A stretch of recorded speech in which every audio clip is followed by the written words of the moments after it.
Hello guys, today is our first class of physics. Let's first of all we discuss about the syllabus. What is our physics syllabus? This is our syllabus. In this syllabus have some magnetic parts, quantum parts, some nuclear parts and optics parts. Today I start spontaneous emission, instrumented emission. This is our optical parts. ठीक, तो first of all we discussed about laser. What is laser? तो laser होता क्या है? Laser is a light source which can produces a very narrow beam and strong monochromatic collimated and high coherent beam of light and depend on the phenomena of stimulated emission. जो laser क्या है? एक light source होता है. Is a light source जो क्या produce करता है? एक जो वेरी नैरो बीम, जो कैसा होता है? स्ट्रॉन्ग मोनोक्रोमेटिक, ठीक, and highly coherence beam of light होता है. ठीक, लेजर एक लाइट होता है. ठीक, तो लेजर के हिस्ट्री की बात करते हैं. तो लेजर का इन्वेंशन होने से पहले एक लाइट सोर्स आई थी. वो क्या था? मेजर. ठीक, मेजर भी लेजर की तरह एक लाइट सोर्स है. सबसे पहले ये आया था. इनका इन्वेंशन हुआ था 1956 के आसपास. ठीक, तो मेजर का सबसे पहले बात करते हैं. जो मेजर है एक microwave amplification by stimulated emissions of radiations है. मेजर क्या करता है ना? मेजर जो डिवाइस है वो जो हमारे माइक्रोवेव्स होते हैं, उनको क्या करता है? ये एम्प्लीफाई करता है. ठीक है, तो इनका इन्वेंशन किसने किया था?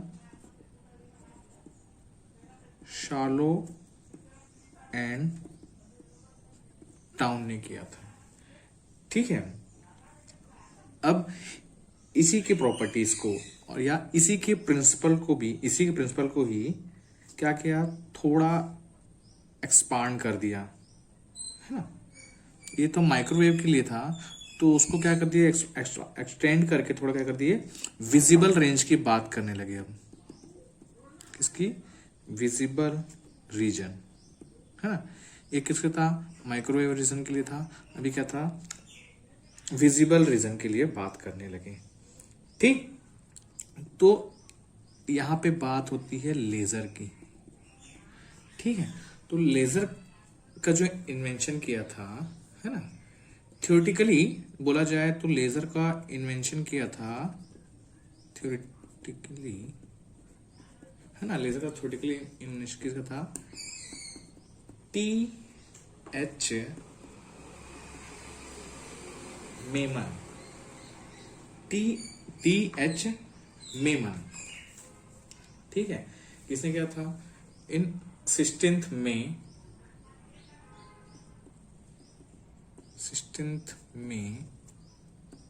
1960 में. ठीक है, T.H. मेमन ने इसका इन्वेंशन किया था. तो जब T.H. मेमन ने इस थ्योरी को प्रपोज किया तो इसकी जो पूरी थ्योरी थी वो क्या था? मेजर से मिलता जुलता था. तो मेजर से मिलता जुलता होने के कारण क्या किया है? इस थ्योरी को गलत है करके बोल दिया गया. ठीक, फिर इसी थ्योरी को क्या किया? T.H. मेमन की थ्योरी को ही टाउन एंड शालो ने, है ना, टाउन एंड शालो ने ब्रीफली स्टडी किया, फिर उन्होंने पाया कि नहीं, इसका जो रीजन है वो थोड़ा एक्सटेंड होके बताया है इसने, तो फिर इस थ्योरी का टाउन एंड शालो ने माना कि जो टीएच मेमन ने जो थ्योरी दिया है अब नहीं, वो क्या है, सही है। तो क्या कहा, मेजर की तरह भी क्या है, एक लाइट सोर्स क्या है, लेजर है। क्या है, एक लाइट सोर्स लेजर है। अब लेजर, तो लेजर का फुल फॉर्म देखते हैं अपन इधर। लेजर का जो फुल फॉर्म है वो है light amplification by stimulated emission of radiation। ठीक, this is a full form of laser, light amplification by stimulated emissions of radiations. तो लेजर का जो मेन प्रिंसिपल है वो है, लेजर जिस प्रिंसिपल पर काम करता है, that principle is stimulated emissions. ये है जो लेजर का जो मेन प्रिंसिपल है, लेजर है जो इस प्रिंसिपल पर वर्क करता है। ठीक, तो आइए हम देखते हैं लेजर के बारे में और। तो मेन प्रिंसिपल के बारे में बात करते हैं, तो एक है एब्जॉर्प्शंस ऑफ, बात करते हैं एब्जॉर्प्शंस ऑफ रेडिएशंस, है ना, और है spontaneous emissions, and third is stimulated emissions. ठीक, दिस तीन main mode principles with laser, ये तीन मेन प्रिंसिपल जिसमें लेजर क्या करता है, काम करता है। तो आइए देखते हैं कि व्हाट इज एब्जॉर्प्शंस ऑफ रेडिएशंस। ठीक, एब्जॉर्प्शंस ऑफ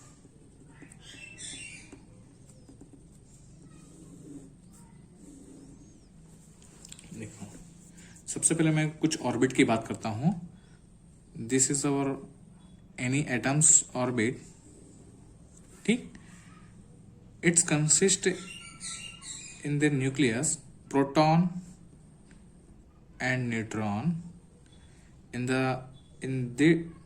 इस ऑर्बिट में क्या होते हैं, इलेक्ट्रॉन्स होते हैं। ठीक, यहां में भी इलेक्ट्रॉन्स होते हैं।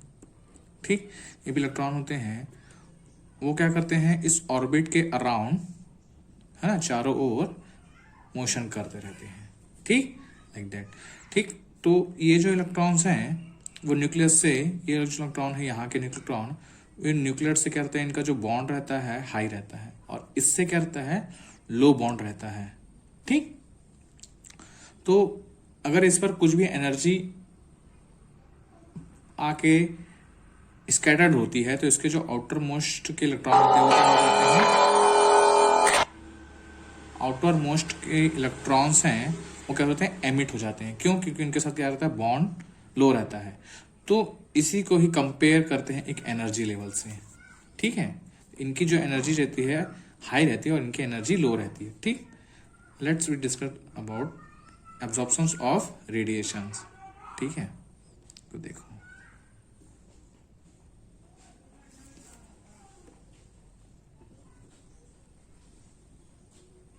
this is our two energy level, this is E1 and this is E2। देखिए, अब कोई भी जो एटम्स होते हैं, ठीक, उनकी जो एनर्जी होती है ना, वो कैसी होती है, डिस्क्रीट होती है। मतलब एनर्जी लेवल क्या होती है, डिस्क्रीट होती है। कोई भी जो एटम्स होता है, ठीक, उनके एनर्जी लेवल कैसे होती है, डिस्क्रीट होती है। और मिनिमम एनर्जी है ना, जिस एटम की एनर्जी क्या होती है, मिनिमम एनर्जी होती है, उसको क्या बोलते हैं अपन, ग्राउंड स्टेट एनर्जी। ठीक, और जिस एटम की एनर्जी हाई होती है उसको क्या बोलते हैं अपन, excited state, excited state energy. ठीक, तो ये हमारे ग्राउंड स्टेट एनर्जी है, लेवल है। ठीक, we consider two energy level, this is ground state and this is our excited state energy level. Let consider, माना कि यहाँ पे कोई एक एटम्स है ना, यहाँ पे कोई एटम है। ठीक, अब देखिए,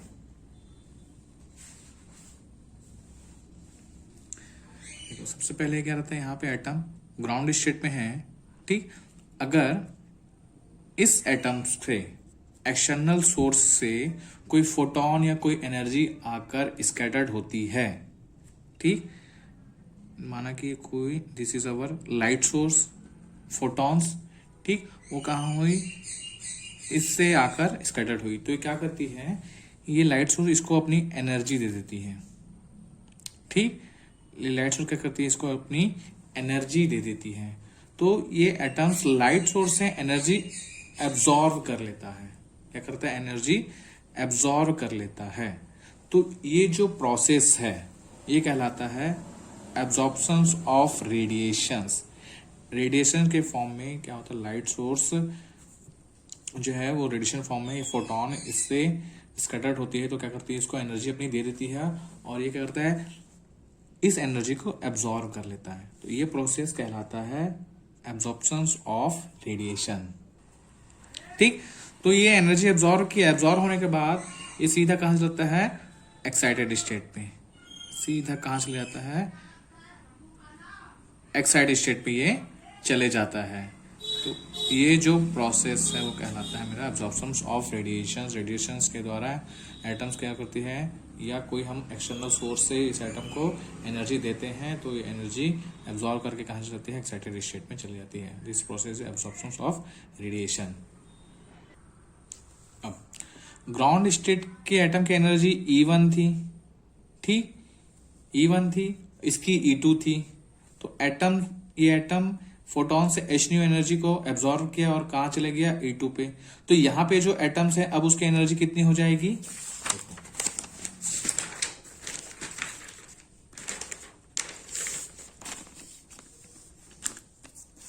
ठीक, ground excited state, ground state, atoms energy absorb किया लाइट फॉर्म में, एब्जॉर्व होकर कहां चले गए, एक्साइटेड स्टेट में। तो यहां पे तो इस एनर्जी लेवल पे, एक्साइटेड स्टेट में एनर्जी लेवल, टोटल एनर्जी कितनी हो जाएगी, photon H new plus ground state energy, इस टोटल एनर्जी के इक्वल हो जाएगी, इस टोटल एनर्जी के इक्वल हो जाएगी। तो ग्राउंड एक्साइटेड स्टेट की टोटल एनर्जी कितनी हो जाएगी, H new plus E1।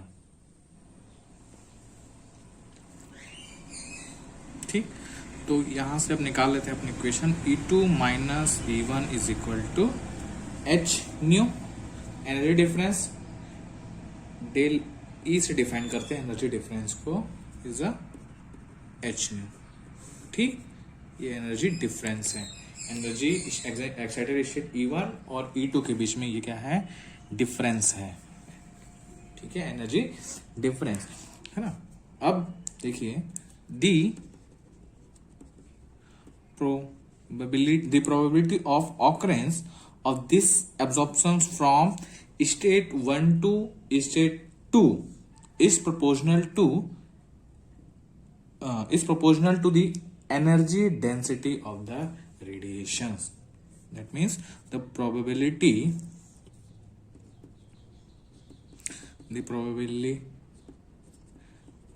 of occurrence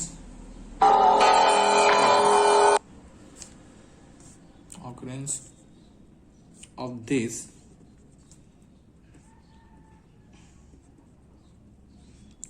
absorptions from state 1 to state 2, that means this is state 1 and this is state 2. ठीक, ground state is a state 1 and excited state is a state 2 is proportional to the energy density of energy density of consider and this is our u of v is an density of the radiation. ठीक, P12 is proportional to energy density uv के. ठीक, तो P12 is equal to beta 12 u of v. This is a probability density. ठीक, and here B12 is a probability constant. Okay, probability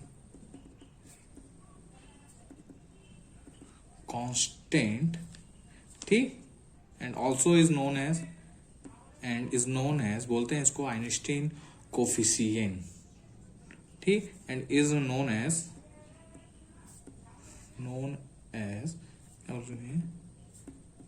the Einstein coefficient of absorptions बोलना चाहिए absorption of radiation हो रहा है यहाँ पे. तो ये कोफिशिएंट है किसका? एब्जॉर्प्शन ऑफ रेडिएशन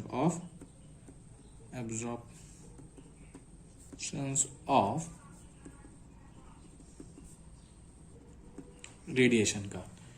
ठीक, ये है हमारा क्या इतना जो प्रोसेस है and this is a main equations. ठीक, एंड इसका आगे भी यूज है अपन. ठीक है, ये हमारा क्या है प्रोबेबिलिटी एब्जॉर्प्शंस ऑफ रेडिएशंस. ठीक है, ground state atom external source से एनर्जी दिए, एनर्जी अब्जॉर्ब करके कहाँ चले एक्साइटेड स्टेट में, एंड ये प्रोसेस कहलाता है मेरा एब्जॉर्प्शंस ऑफ रेडिएशंस. अब बात करते हैं अपन स्पॉन्टेनियस एमिशन की. We know that this is our ground state and this is our excited state. Consider this is E1 and this is E2. Ground state energy level and excited state energy level. ठीक, if माना अपने ground state में कोई atoms है यहाँ पे. ठीक, अब इन एटम्स को एक्सटर्नल सोर्स से हम एनर्जी देते हैं. ठीक, तो ये एनर्जी एब्जॉर्ब करके ग्राउंड स्टेट एटम्स के एटम्स एनर्जी एब्जॉर्ब करके कहाँ चलाते हैं? एक्साइटेड स्टेट में चला. ये प्रोसेस कहलाता है अपना एब्जॉर्प्शन ऑफ रेडिएशंस. अब ये जो एटम्स हैं एक्साइटेड स्टेट में का एटम्स को रखने का जो टाइम पीरियड होता है वो होता है 10 to the power -8 second. 10 to the power -8 second तक ये एटम्स यहाँ पे रह सकते हैं.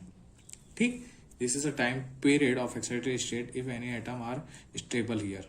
ठीक, अब ये 10 to the power -8 सेकेंड तक रहते हैं और क्या होते हैं? वापस ग्राउंड स्टेट में आ जाते हैं. और ग्राउंड स्टेट में आते समय कुछ लाइट क्या करते हैं? एमिट करते हैं. तो ये 10 to the power -8 सेकेंड तक यहाँ पे एटम कर रहना और अपने आप ग्राउंड स्टेट पे आ जाना, ये प्रोसेस कहलाता है स्पॉन्टेनियस एमिशन. इन स्पॉन्टेनियस एमिशन में कुछ लाइट क्या होते हैं? एमिट होते हैं. ठीक, स्पॉन्टेनियस एमिशन. अब the probability of occurrence of this spontaneous emission transition from state 2 to 1. Depend only on the properties of state 2 and 1। ठीक, क्या बोलता है, द प्रोबेबिलिटी ऑकरेंस कहाँ से, स्पॉन्टेनियस एमिशंस, ठीक, इस state 2 to 1 depends only on properties of state 2 and 1, and this probability P 2 1 is proportional to or equal to is 2 1 2, P21 is equal to A21, ठीक, and this is also the coefficient of Einstein coefficient, है ना, क्या बोलना चाहिए, Einstein coefficient of spontaneous emission. ठीक, तो आज के लिए इतना ही, थैंक यू।